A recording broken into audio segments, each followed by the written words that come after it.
Merhabalar, en büyük hayaliniz nedir? Merhaba, seni tanıyorum. Gerçekten mi? Evet, Takip ediyor musun peki? tabii ki ediyorum. Gösterelim mi?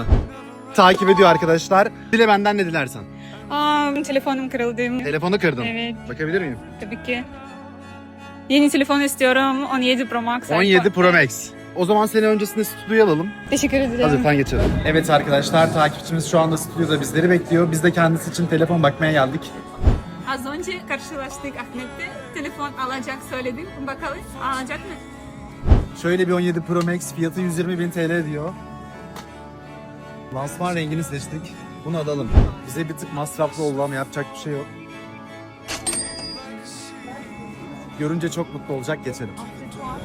Bizi takip ettiğin için bu telefon artık senin. Aldın mı? Gerçekten mi? Çok teşekkür ederim. Evet, Çok rica ederim. mutluyum. İyi günlerde kullan.